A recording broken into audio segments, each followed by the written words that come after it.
What is going on, Blenders? It's Sean O'Connell, and I am joining you guys to let you know that this is our standalone interview that we did with Joe and Anthony Russo on behalf of the Netflix film Extraction. We were super excited to get them. The movie's based on a graphic novel that Joe and Anthony worked on early on in their career.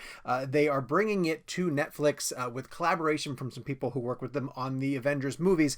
And so we reached out to have them come on the ReelBlend podcast and discuss the film. We haven't had a return guest to the podcast besides our good friend Quentin Tarantino, so we're thrilled that Joe and Anthony Russo are the ones coming back to the podcast to join us again. I do want to point out, though, if you haven't had a chance to see Extraction yet, we do get into some spoilers with regards to the film. We do mention in the show when we're going to start the spoiler conversation, so if you want to listen up to that point and then pause or skip over it, or just go see Extraction. It's waiting for you on Netflix right now, and it's definitely worth your time. We also talked a lot about the Marvel Universe. We talked about it being a year since Endgame was in theaters, breaking box office receipts, and we talked about a lot of stuff going on with movies coming back to theaters and getting audiences excited to return to see films on the big screen. So, without further ado, our ReelBlend interview with Joe and Anthony Russo, the Russo brothers, on behalf of their new Netflix film, Extraction. So, Joe, you introduced Tyler Rake, the character, back in 2014, and I was just curious, what kind of action heroes inspired you while you were coming up with the creation of him? Anthony, you too, and why Chris Hemsworth ended up being the right actor to bring this character to life on screen? Well, I think we've said often in interviews that the action thrillers of the 70s were a huge influence on us, a very emotional influence. We used to connect with our father by watching The Late Show and, films like The French Connection and 3 Days of the Condor. Our love for 3 Days of the Condor is expressed in The Winter Soldier. And so we love action films, and we love action films with damaged, flawed lead characters. And, this movie really endeavors to explore a character who is a physically brave and an emotional coward. It's meant to subvert your traditional action hero. This is a man who's made a very cowardly decision in his past that will come back to haunt him over the course of the film. And you don't often get to see that. You don't often get to see action heroes who have suffered real significant emotional trauma. So that was the intent, and why we were so compelled to tell a story about Tyler. Hemsworth is one of the great movie stars in the world right now. He has incredible charisma, and he has a really unique gift of expressing vulnerability in a way that invites you into the character and makes you care about him and want to root for him no matter what he's done.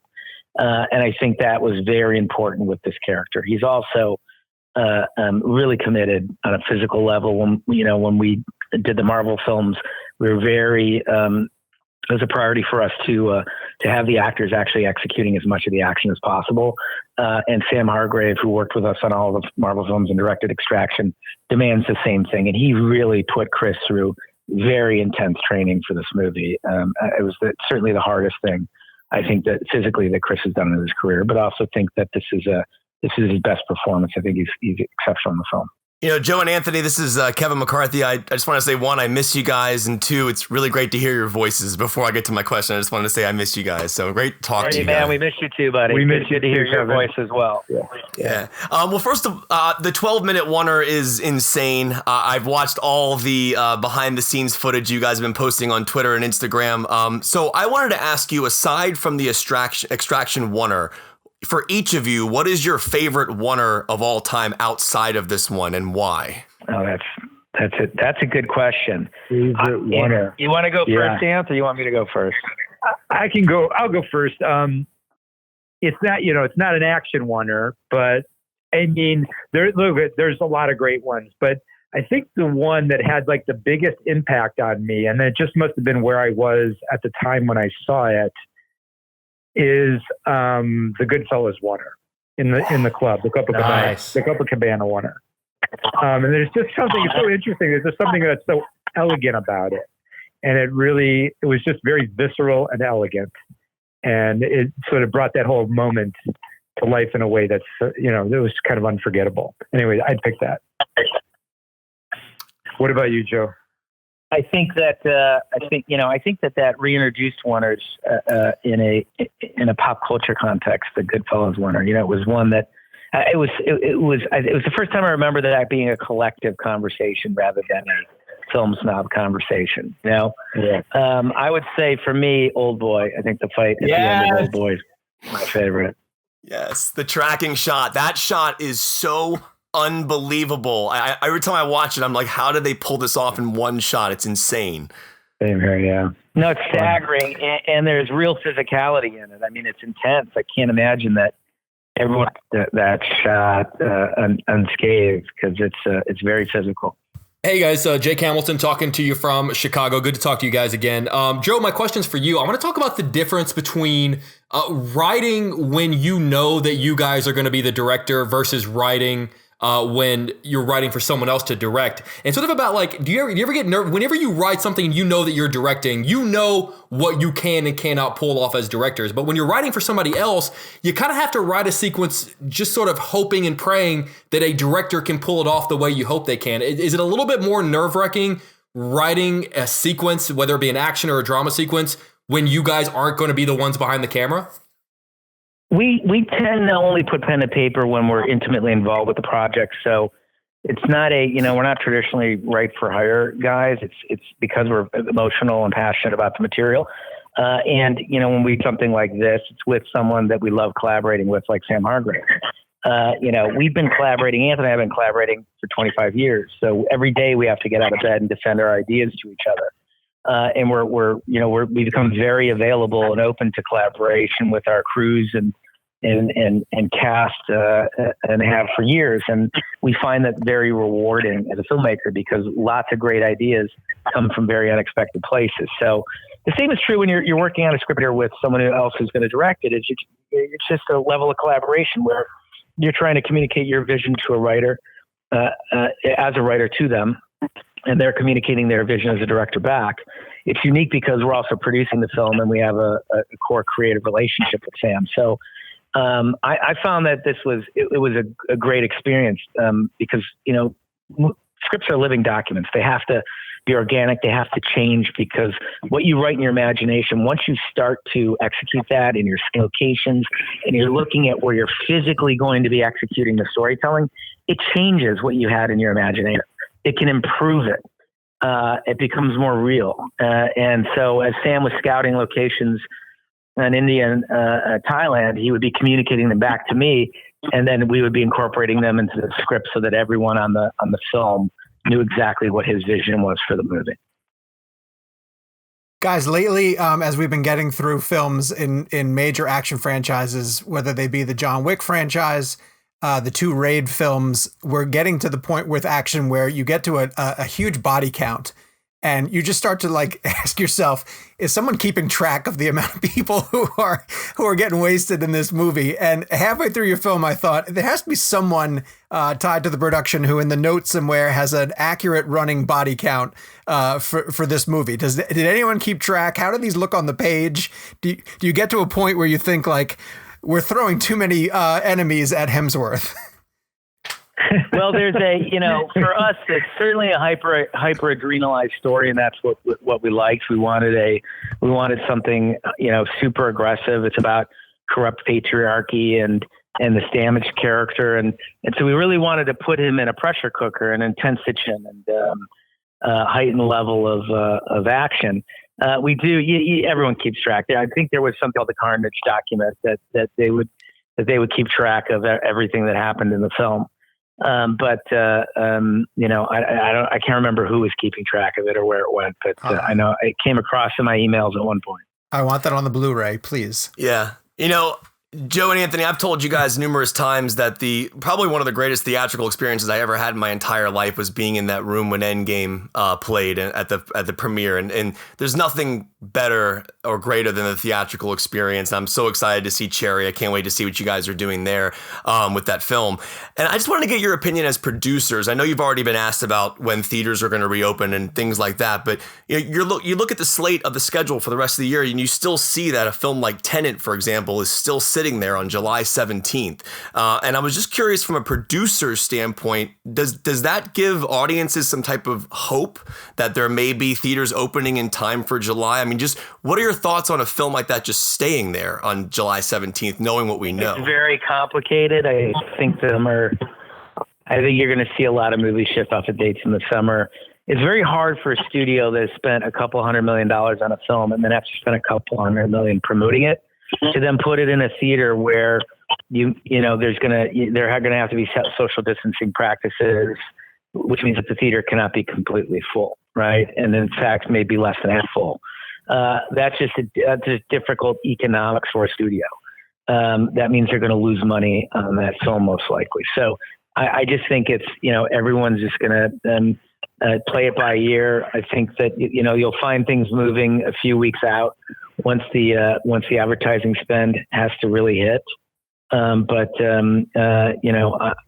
so hard to say, but I just can't imagine that we see a very normal theatrical experience this summer. But do you think someone like Nolan has that ability to kind of wait? I think he certainly thinks that they'll be respectful whenever he wants to release it. And I think, he's probably considering all options at the moment. I mean, look, diversification of distribution is incredible. It's incredible. It's an incredible gift for storytellers. And it's sad that, some people are reactive against it. But, every generation likes to consume their stories in different ways and go back through history and track how it's evolved. Thank God we have digital distribution right now. No one could have predicted this, but it might become the dominant form of receiving stories over the next year or two. And as filmmakers, we're very grateful that it's available. And I think you may see some options moving forward where filmmakers make decisions to release digitally because they'll reach a wider audience and they can do it where the audience remains safer. Guys, we are, movie theaters talking about opening back up and chains having to potentially program retro films to lure people back in. Like you mentioned, playing at half capacity theaters, putting old films up on screens. And obviously two of the titles that get thrown around a lot would be Infinity War and Endgame. We're a year removed from you guys becoming the highest grossing movie of all time. Congratulations again to that. I'm so thrilled that you guys have that record, but I'm curious about your thoughts about maybe using those two films to go back on screen and coax audiences back into theaters. Well, it's theatrical experience is a community experience. And I think that, perhaps the most touching moment of our entire careers was a few weeks ago when the lockdown started and Endgame was trending on social media because everyone was posting videos of opening night screenings in their theaters with audiences, really emotionally connected to the material. For us, that's really the strength of the theatrical experience is that it can bind audiences and it can bind you globally. To have been part of movies that did that on that scale with that level of emotional connection from the audience was really very touching and will be the highlight of our careers. So, using those films to get people back into the theaters, we would be ecstatic. I mean, any opportunity for people to go back and share in those stories together is one that we would support. Boy, Silvestri's Portals makes me cry harder than when my children were born. So thank you for that.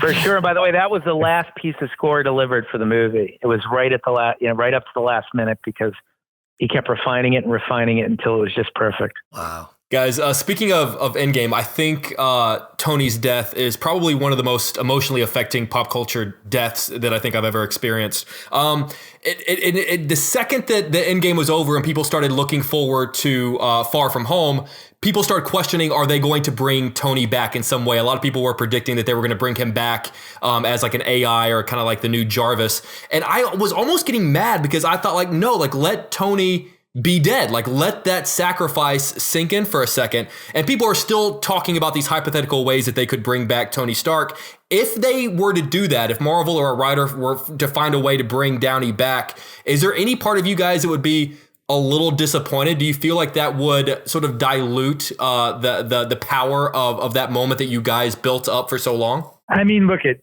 certainly, like we've always said this, and we believe this about, like, stakes have to be real.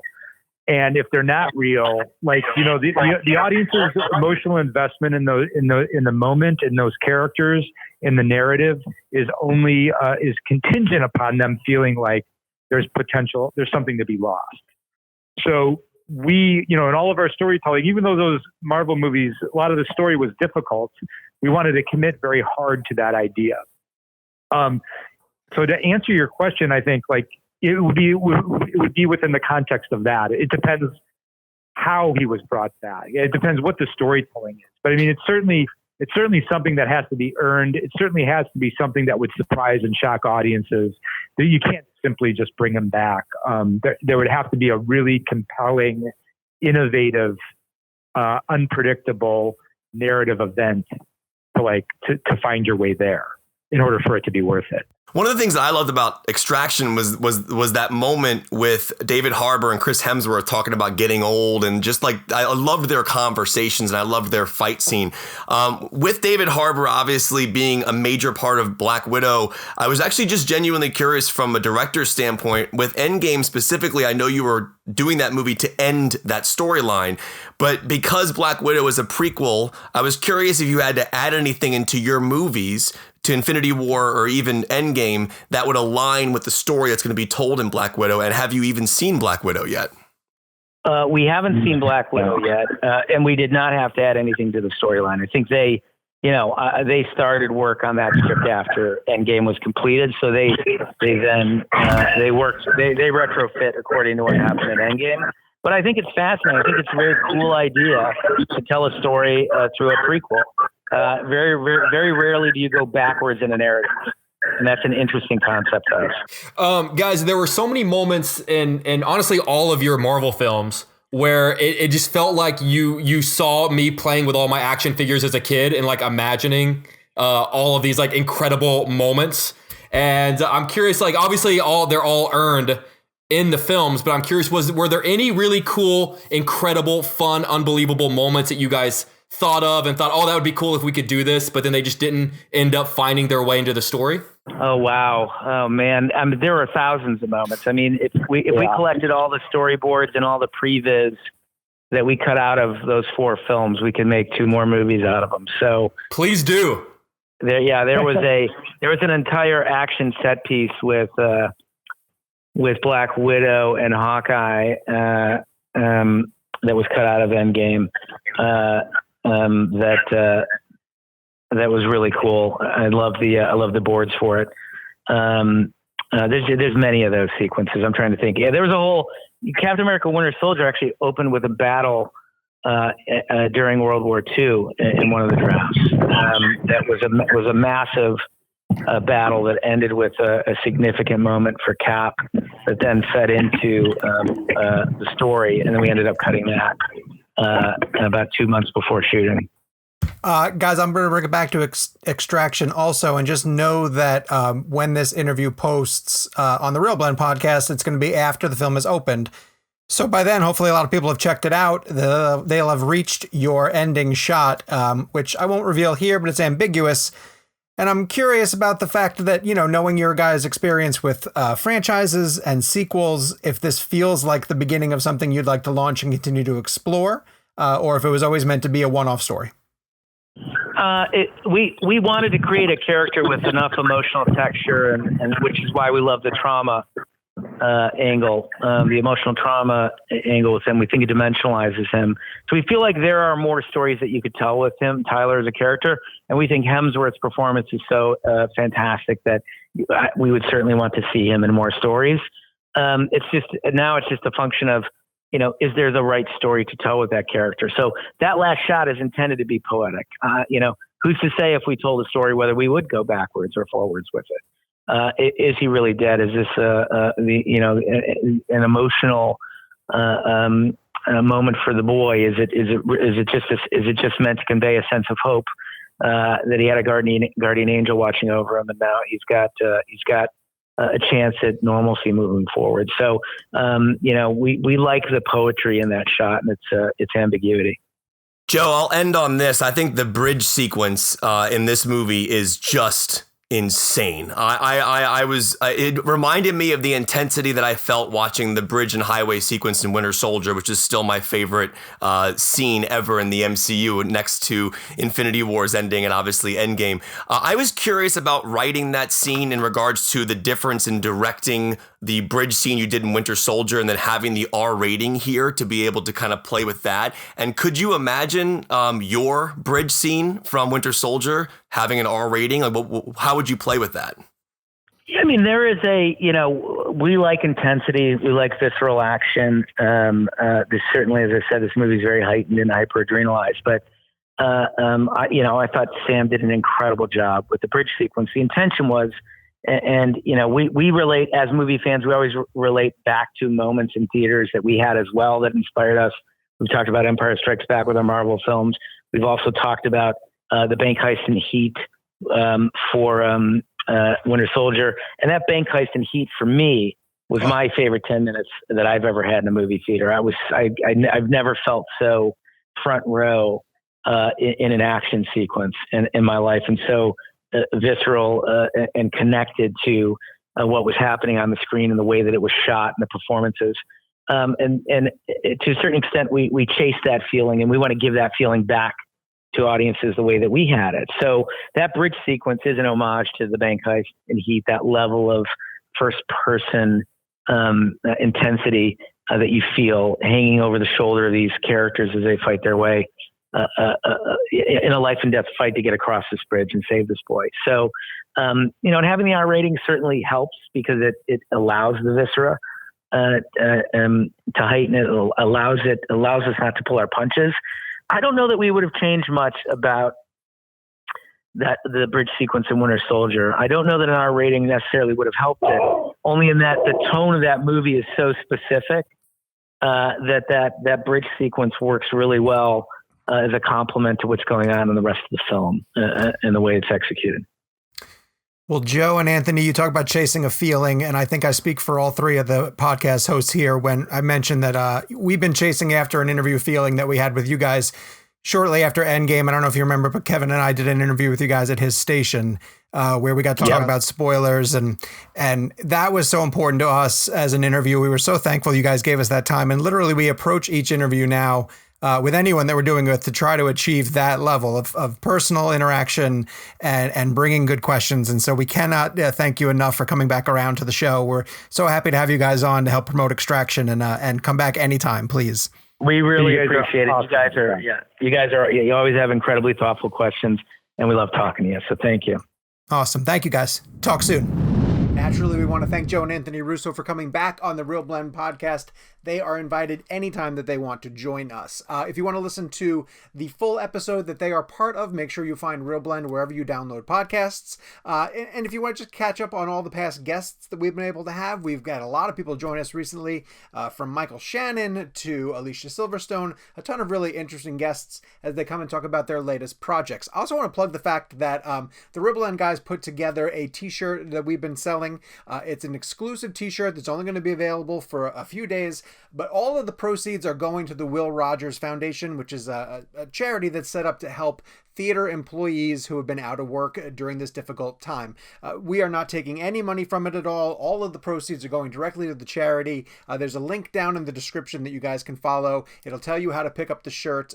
We set a goal. We zoomed past it. We set another goal, and we're very close to reaching that one too, thanks to all of your amazing charitable contributions. And we're just so glad to see you guys rocking some exclusive ReelBlend merchandise. It's a hard thing to say. Thank you guys so much for tuning into this interview. Make sure that you keep up to date with the full ReelBlend podcast by going to all of the places where you download your favorite podcasts.